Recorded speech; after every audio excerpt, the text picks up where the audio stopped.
नमस्कार traders, the elephant trader या YouTube चॅनलवर तुमचं स्वागत आहे. तुम्हाला सर्वांना माहीतच आहे, आपण एक्सनेस हा ब्रोकर वापरतो. ह्याच्यामध्ये तुम्ही पेयर्स बघू शकता. USD JPY, euro USD, bitcoin आणि XUSD म्हणजे गोल्ड. सो आपण गोल्डमध्येच ट्रेडिंग प्रिफरली करतो, कारण की ह्यामध्ये मुवमेंट खूप चांगले बघायला मिळतात. आणि वन सायडेड मुवमेंट असल्यामुळे तुमची पोझिशन जर चांगल्या ठिकाणी बनली असेल तर वन सायडेड चांगले प्रॉफिट मिळतात. रिस्क रिवॉर्ड खूप चांगला मिळतो. समजा तुम्ही 100 रुपयाची रिस्क घेत असेल तर तुम्ही ते 400, 500, 600, 800पर्यंत कमवू शकता. मी जास्तीत जास्त 1:4, 1:5 मध्येच मी माझा ट्रेड कट करत असतो. आपण जे टाईम फ्रेम वापरतो, इथे दिसत असेल तुम्हाला, हे 15 मिनिटाची टाईम फ्रेम वापरतो. आज इथे बघा, इथं लिहिलेलं आहे market is close. So gold आणि हे करन्सी मार्केट आज क्लोज आहे and it will open on June 15, 10:05 संध्याकाळी. म्हणजे उद्या संध्याकाळी 10 वाजता हे मार्केट ओपन होईल, जे फ्रायडेला 6:30 वाजता इंडियन टायमिंगच्या हिशोबाने बंद झालं. याच्यामध्ये 5 दिवस तुम्ही 24 तास काम करू शकता. मी मागच्या व्हिडिओमध्ये तुम्हाला जसं सांगितलं की मी ऑप्शन्स 3 ते 4 वर्ष, बराच वर्ष करत होतो. मला चांगले रिटर्न्स मिळत होते ऑप्शन्समध्ये, नो डाऊट. 30 ते 40% दरम्यान मला म्हणजे एव्हरी मंथ मला भेटायचे. ह्यामध्ये मी 1 मेपासूनच काम केलेलं आहे. म्हणजे सुरुवात जर मी फुल टाईम करायचा मी जेव्हा ठरवलं फॉरेक्स, ऑब्वियसली ह्याच्यात जे चांगले पॉईंट आहे मी तुम्हाला 1 बाय 1 सांगतो. सगळ्यात महत्त्वाचा लक्षात घ्या, पहिला पॉईंट आहे, इंडियन मार्केटमध्ये तुम्ही करताना जर तुम्ही स्टॉक्स किंवा कंपन्या खरेदी करून विकत असाल तर त्या प्रत्येक शेअरच्या हिशोबाने तुम्हाला प्राइसिंग द्यावं लागतं. त्यामध्ये आपल्याला लिव्हरेजेस मिळतं. लिव्हरेजेस म्हणजे काय, तर उधारी असते. आपल्याला ते मिळते 4x. एक्स म्हणजे समजा तुमचं कॅपिटल 10,000 आहे, × 4. सो इंडियन मार्केटमध्ये स्टॉक्समध्ये जेव्हा तुम्ही करता तर तुम्हाला जवळपास 40,000 रुपये मिळतं. बरोबर आहे. म्हणजे 10,000 तुमचं कॅपिटल आहे, त्याच्या 4 पट तुम्हाला मिळतं. ते पण इंट्राडेमध्ये करायला. मी आज शेअर्स खरेदी करतो आहे, मी आजच विकतो आहे, तर मी इंट्राडेमध्ये काम करतो आहे त्यासाठी. बरोबर आहे. मग दुसरा माणसं जे भारतातले जर सगळे करतात, दुसरे येतात 85% माणसं येतात ऑप्शन्समध्ये काम करतात.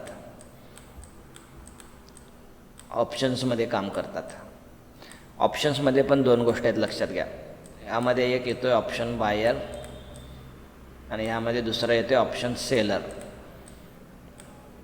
सो 85% लोक हे ऑप्शन बाईंग करतात आणि 15% लोक हे ऑप्शन सेलिंग करतात. आणि हे जे 85% ऑप्शन बाईंग करतात, ऑप्शन बाईंग का करतात, कारण की एक लॉट निफ्टी 50मध्ये मला घ्यायला 5,000 पासून 15,000पर्यंत मी घेऊ शकतो. पण तोच ऑप्शन सेलिंगला एक घ्यायला मला 1.5 ते 2 लाख रुपये लागतात. सो ऑब्वियसली प्रीमियम जिथे स्वस्त आहे म्हणून 85% लोक ऑप्शन बाईंग करतात. आणि ह्यातले जवळपास 97% लोक हे सेबीच्या रिपोर्टप्रमाणे लॉसमध्ये आहेत. कारण की ऑप्शन बाईंग हा असा डिझाईन केलेला आहे की ऑप्शन सेलरला पैसे मिळेल. सो जो कोणी करत असेल तर मी त्यांना प्रिफर करेन की पहिला तुम्ही स्टॉकमध्ये 1-2 वर्ष करा, त्यानंतरमध्ये ऑप्शनमध्ये जरी आला तर ऑप्शन सेलर व्हा, ऑप्शन बाईंगच्या नादाला लागू नका. मी स्टॉक्समध्ये पहिले जेव्हा सुरुवात झाली त्यावेळी केले, नंतर ऑप्शन्स म्हणजे 2019, मला जेवढं वाटवते 2019च्या पहिला जास्त कोण ऑप्शन्समध्ये करत नव्हते, तर फ्युचर्समध्ये करत होते. म्हणजे स्टॉकचे फ्युचर असतील किंवा इंडेक्सचे फ्युचर असतील, आणि तिथे लेव्हरेजेस खूप चांगलं मिळायचं. पण 2019 डिसेंबरपासून आय थिंक हे लेव्हरेजेस पूर्ण बंद झाले आणि मग सगळे माणसं ऑप्शन्सकडे वळालेत. आणि त्यामुळे हे 85% लोक जे भारतीय ऑप्शन्समध्ये काम करतात ते 97% लॉसमध्ये आहेत. आता जे काय फॉरेक्सचे फायदे आहेत, आता हे झालं इंडियन मार्केट. सो फॉरेक्सचे फायदे मी सगळं जरा क्लिअर करतो. फॉरेक्सकडे का वळत आहेत लक्षात घ्या. म्हणजे मी 4 ते 5 वर्ष करून मला चांगले रिटर्न्स मिळत होते ऑप्शन्समध्ये, मी फॉरेक्समध्ये काय येत आहे त्याचे रिझन समजून घ्या. पहिला आहे, इथे जे मिळतात तो लेवरेजेस म्हणजे उधारी तुम्हाला मिळते. जर माझ्याकडे 10,000 असेल तर मला हे 2,000 पट मिळतात. आता ह्याचे गुणाकार करा, मला वाटते हा 20 लाखापर्यंत होतो आहे. सो 20 लाखापर्यंतचा मी माल उचलू शकतो म्हणजे खरेदी करू शकतो आहे, क्वांटिटी उचलू शकतो आहे, लॉट्स उचलू शकतो आहे. सो हा पहिला मेजर फायदा झाला. दुसरा काय होते की इंडियन मार्केटमध्ये टाईम लिमिट आहे 9:15 पासून 3:30 पर्यंत, बरोबर आहे. फॉरेक्समध्ये तसं नाही. फॉरेक्समध्ये तुम्ही 5 दिवस, म्हणजे मी इथं टायमिंग तुम्हाला सांगितलेलं आहे. ह्या तिसरा फायदा बघा. आता का हा बंद झालेला आहे, शुक्रवार रात्री बंद झाला, आता तर रविवारी संध्याकाळी ओपन होईल, बरोबर आहे. सो पण 5 दिवस तुम्हाला मिळतात ज्याच्यामध्ये तुम्ही 24 आवर्स काम करू शकता, बरोबर आहे. सो हे मेजर बेनिफिट्स आहेत. आणि हा मेजर बेनिफिट्स असल्यामुळे हा सगळ्यात लेवरेजेस जो पार्ट आहे, त्यामुळे ज्याला प्राईस ॲक्शन जमते, ज्याची सायकोलॉजी व्यवस्थित आहे आणि जो 2 ते 3 वर्ष ॲटलिस्ट शेअर मार्केटमध्ये त्यानं काढलेलं आहे स्टॉक्समध्ये, ते माणसं इझिली फॉरेक्समध्ये शिफ्ट होतात, म्हणजे होऊ शकतात, बरोबर आहे. आणि ह्याच्यामध्ये तुमचं छोटं कॅपिटल असू दे, 10,000 असू दे, 20,000 होते, आणि ह्याच्यामध्ये खूप वाढायची संभावना जास्त असते. आता मी माझं तुम्हाला कॅपिटल दाखवतो. माझा तुमची 1 जूनचा जर तुम्ही व्हिडिओ बघितला तर आपण आपलं जे काय आहे कॅपिटल इथे बघा 377 झालेलं आहे, दिसते हे 317 झालेलं आहे. 1 जूनचा जर तुम्ही बघितलं तर आपण $188 पासून सुरुवात केलं होतं. सो मी इथे जर कॅल्क्युलेटरमध्ये गेलो, सेट कुठं आहे माझं बाबा कॅल्क्युलेटर, ह्या कॅल्क्युलेटरमध्ये गेलो. सो मी 188 पासून केलं होतं सुरुवात, ओके. सो 188 झाले. इथे विथड्रॉवल्समध्ये जाव्या, विथड्रॉवल्स, ट्रान्झॅक्शन हिस्ट्री, हे दिसतंय तुम्हाला बघा. 10 जूनला मी $57 आणि 9 जूनला $80, म्हणजे 80 अधिक 57. आणि कॅल्क्युलेटरमध्ये मी जातो, कॅल्क्युलेटर हो का, 80 अधिक 57 अधिक 317 आपल्या आता अकाउंटमध्ये आहेत. 317 हे किती झालं, $454. सो $188 आपण 454, म्हणजे 18 2 36 360, म्हणजे डबल झाले तर 360 होतात. 188 गुणिले 2, 180 360, 374 होतील. चला 374, 454 मायनस 374. सो जर मी 454 वजा 374 जरी केले तर $80 म्हणजे $90. सो आपला हा जो काय झालेला आहे रिटर्न्स 150%, म्हणजे मी 1.5 केलेला आहे. म्हणजे डबल म्हणजे डबल नाही, डबल म्हणजे तुम्ही डबल पण नाही, टेबल 2.5 पट केलेलं आहे, सॉरी. सो माझं कॅपिटल 2.5 पट झालेलं आहे. ॲनालिटिक्समध्ये तुम्ही जर गेलं, आता हे माझे क्रिप्टो वॅलेट झालं, परफॉर्मन्समध्ये बघा, हा समरी आहे. समरीमध्ये बघा अकाउंट्स लास्ट 35 मी लास्ट 30 दिवस करतो. सो हे बघा $286 मला प्रॉफिट झाला आहे. आणि 7 दिवसाचं केल्यावर 184%. आता हे पर्सेंटेजमध्ये मला कळत नाही काय इतकं का दाखवतं, पण आपलं जे कॅपिटल झाले ते 2.5 पट झालेलं आहे. जे काय आहे तुमच्या पुढे आहे. तुम्ही 1 जूनचा जरी माझा व्हिडिओ बघितला तर 188 पासून जे झालेलं सुरुवात बघा 317 इथे आहेत. आणि 2 वेळा मी मार्केटमधनं पैसे विड्रॉ केले. ते विड्रॉचे ट्रान्झॅक्शन हिस्ट्रीमध्ये गेलं तर हे तुम्हाला विड्रॉ दिसेल, बरोबर आहे.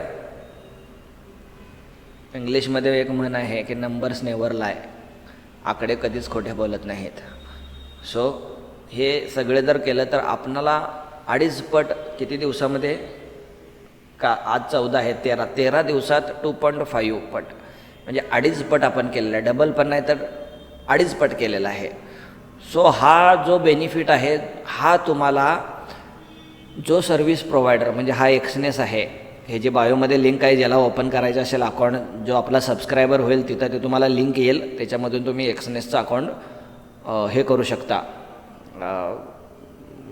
तुम्ही सुरू करू शकता. आणि ह्याचे फायदे तुम्हाला हेच सांगायचं होतं की मला ह्या व्हिडिओतर्फे सर्वांना सांगायचं आहे किती पोचतील, कुठंपर्यंत हा व्हिडिओ पोचेल माहीत नाही. ह्याच्या पुढे मी व्हिडिओ कंटिन्यू करेल हे पण मला माहीत नाही.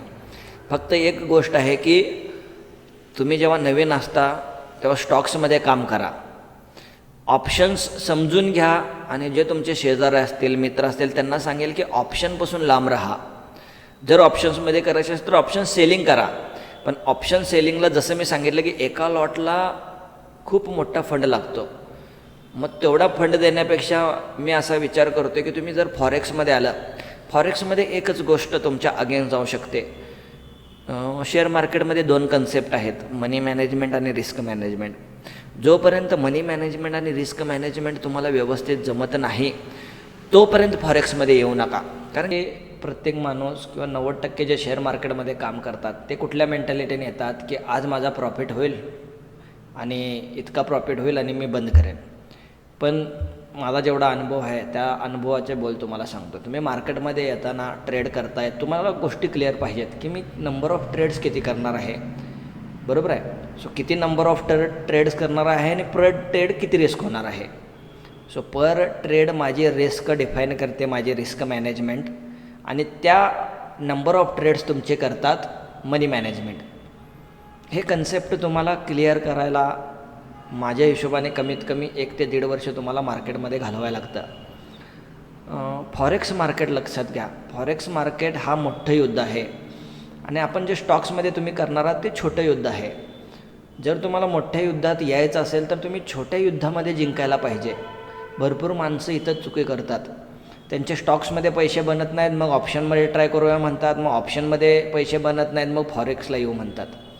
सो स्टॉकपेक्षा अवघड ऑप्शन्स आहे आणि ऑप्शन्सपेक्षा अवघड मी म्हणेन की फॉरेक्स नक्की आहे. कारण की ते जगातले ट्रेडर्स आहेत ज्यांचा अनुभव मोठा आहे आणि ज्यांच्याकडे कॅपिटल पण मोठा आहे. तुम्ही छोटं कॅपिटल घेऊन येत आहे आणि तुमचा अनुभव नाही, सो तुम्ही त्यांना हरवू शकणारच नाही. सो ह्याच्यासाठी तुम्हाला काय पाहिजे, ह्याच्यासाठी पाहिजे तुम्हाला तुमचा फोकस पाहिजे की बाबा मी आज सुरू जर शेअर मार्केट करला आहे, सो मी त्याला करिअर म्हणून करतो आहे का, तो माझा गोल काय आहे, की माझा गोल मला ट्रेडर बनण्याचा आहे का माझा गोल मला पैसे बनवायचा आहे. पैसे बनवण्याचा गोल तुम्हाला प्रॉब्लेममध्ये आणतो. तुम्ही इथे या, स्ट्रॅटेजी टेस्ट करा, रिस्क मॅनेजमेंट टेस्ट करा, प्रोसेसवर लक्ष द्या. प्रोसेसवर लक्ष दिला की तुम्हाला त्याचे रिझल्ट्स मिळतील. बरेच जण प्रोसेसला नको आहेत, त्यांना पैसे पाहिजेत. आणि मार्केटचा एक नियम लक्षात घ्या, जो पैसे कमवायला शेअर मार्केटमध्ये आलेला आहे त्याने कधीच पैसे नाही कमवले. जो प्रोसेस डिफाईन केलेले आहे, काय असू शकते प्रोसेस, की मी दिवसाचे 2 ट्रेड घेणार, एका ट्रेडला मी समजा 500 रुपये लॉस घेणार आणि दुसरा ट्रेड पण 500 रुपये लॉस घेणार. दोन्ही ट्रेड झाले, 1000 रुपये लॉस झालं. जर मी तो लॉस ॲक्सेप्ट करून उद्या आणि नवीन त्याच एनर्जीने तोच ॲनालिसिस घेऊन जर मी येत असेल, असे कंटिन्यूस तुमचे 10 जरी लॉस झाले तर 11व्या वेळी तुम्ही यायला पाहिजे. एकदा जरी तुमचं मानसिक संतुलन बिघडलं की आणि पुन्हा तुम्ही त्याच चौकात येता, अजून तिथूनच सुरुवात करा. सो डिसिप्लिनसुद्धा हा खूप महत्त्वाचा फॅक्टर आहे. मला फक्त हा व्हिडिओ करायचा संदर्भ असा होता की मला एक रिअल ट्रूथ सांगायचं होतं की जिथं मी ऑप्शन्समध्ये 30 ते 40% 4-5 वर्ष काम करून जर कमवत असेल आणि जरा दुसरा एक प्लॅटफॉर्म आहे तिथं मला जर 200-300% जर रिटर्न्स मिळत असतील, 300% रिटर्न काढले ना आपण, सो जर मला 300% रिटर्न मिळत असेल तर मी तिकडे जायला पाहिजे. आणि म्हणून मी ऑप्शन्स बंद केलेला आहे. अँड इट इज माय अर्ज to every one and you can see it is my request to every one that please stay away from option buying. If you have money, if you have good money, then you can go for option selling. Else, study the stock market first completely and then come for forex market. And मला हे सांगायचं आहे की ऑप्शन्सपासून फक्त दूर राहा. तुम्ही स्वतः राहा, मित्रांना सांगा, मैत्रिणींना सांगा, शेजाऱ्यांना सांगा. कारण की हे जे मार्केटमध्ये न्यूज करतात की बाबा एवढ्याचा लॉस झाला आहे, एवढे लॉस झाले, चांगलं घर होतं, चांगलं चालत होतं, ते एकमेव रिझन आहे ऑप्शन्समध्ये. सो ऑप्शनपासून दूर राहा आणि एक लाँग गोल घेऊन या की मला पुढच्या महिन्यात नाही त्याच्या पुढच्या महिन्यात नाही, 3 महिन्यात नाही, 6 महिन्यात नाही, कमीत कमी 1-1.5 वर्ष मी हॉनेस्टली ट्राय करतो. मी भरपूर वेळा उदाहरण देत असतो की तुम्ही इंजिनिअरिंग करायला गेलं तर 5 वर्ष, तुम्ही 5 वर्ष पूर्ण वेळ देत आहे. पैशाबद्दल आपण बोलत नाही, पैसे देत आहे तो वेगळाच भाग आहे, वेळ देत आहे. पण शेअर मार्केटमध्ये असा प्रॉब्लेम झाला आहे की मी आज थोडंफार जरी मला आलं तर मला उद्या रिटर्न्स पाहिजेत. सो हे शिका, लाँग टर्मला शेअर मार्केट टाका. एकदा ह्याच्यातून तुम्हाला ह्याची, मी वारंवार सांगत असतो की हे एक कोड आहे, लक्षात घ्या. एका माणसाला कुठलं तरी एक कोड लवकर त्याचं उत्तर मिळतं आहे, एकाला लेट मिळतं. हा एक कोड तुम्हाला सुटलं की हे आयुष्यभर पैसे आहेत. सो ट्रेडिंग करत राहा, इन्व्हेस्टिंग करत राहा, ऑप्शनपासून लांब राहा, फॉरेक्समध्ये या, पूर्ण अनुभव करून या. फॉरेक्समध्ये खूप चांगला पैसा आहे. धन्यवाद.